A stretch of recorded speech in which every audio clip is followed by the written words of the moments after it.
Hi అండి. ఈరోజు మన ఈ వీడియోలో చికెన్ ఫ్రై ఈజీగా టేస్టీగా ఎలా చేసుకోవాలో తెలుసుకుందాం.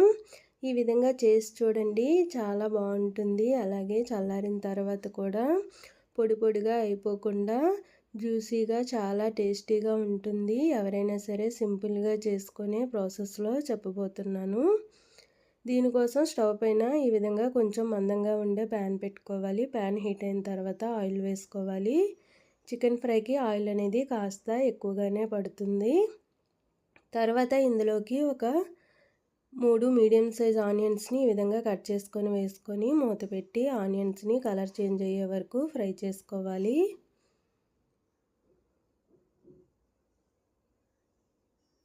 ఆనియన్స్ అనేవి ఈ విధంగా కలర్ చేంజ్ అవుతున్నప్పుడు ఇందులోకి కొద్దిగా కరివేపాకు, అలాగే కట్ చేసి పెట్టుకున్న పచ్చిమిర్చి, అలాగే అల్లం వెల్లుల్లి పేస్ట్ ఒక 2 స్పూన్ల వరకు వేసుకోవాలి. అల్లం వెల్లుల్లి పేస్ట్ అనేది అప్పుడే ఫ్రెష్గా చేసుకుంటే చికెన్ ఫ్రై టేస్ట్ అనేది చాలా బాగుంటుంది. ఈ విధంగా వేసుకొని అల్లం వెల్లుల్లి పేస్ట్ అనేది పచ్చివాసన పోయే వరకు ఫ్రై చేసుకోవాలి. తర్వాత ఇందులోకి బాగా కడిగి పెట్టుకున్న చికెన్ని వేసుకోవాలి. నేను 1 కేజీ వరకు చికెన్ తీసుకున్నాను. చికెన్ అంతా వేసుకున్న తర్వాత ఒకసారి బాగా కలుపుకోవాలి. తర్వాత ఇందులోకి కట్ చేసి పెట్టుకున్న టమాటా, అలాగే రుచికి సరిపడా సాల్టు, కొద్దిగా పసుపు కూడా వేసుకొని బాగా కలుపుకొని మూత పెట్టి ఇందులో నుండి వాటర్ అంతా కూడా బాగా ఇంకే వరకు ఫ్రై చేసుకోవాలి. వాటర్ అనేది బాగా దగ్గర పడిపోవాలండి.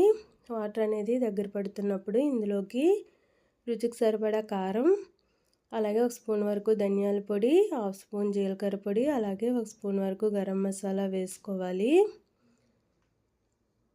వేసుకొని ఒకసారి బాగా కలుపుకొని కారం మసాలా అంతా కూడా చికెన్కి పట్టే విధంగా మూత పెట్టి ఒక 2 నిమిషాల పాటు ఫ్రై చేసుకోవాలి.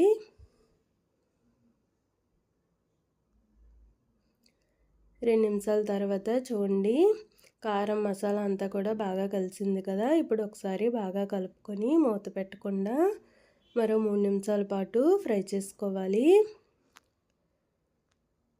ఈ విధంగా ఆయిల్ సపరేట్ అవుతున్నప్పుడు ఇందులోకి కొద్దిగా కరివేపాకు, అలాగే కొత్తిమీర వేసుకోవాలి.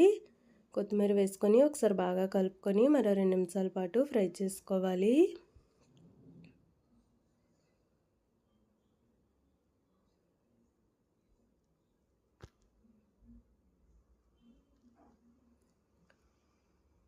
చూడండి, ఈ విధంగా ప్యాన్ నుండి ఆయిల్ సపరేట్ అవుతున్నప్పుడు స్టవ్ ఆఫ్ చేసుకోవడమే. సింపుల్గా ఈ విధంగా చేసి చూడండి. చికెన్ ఫ్రై అనేది ఎప్పుడు చేసినా కూడా చాలా రుచిగా వస్తుంది. పిల్లలు, పెద్దలు ఎవరైనా కూడా చాలా ఇష్టంగా తింటారు.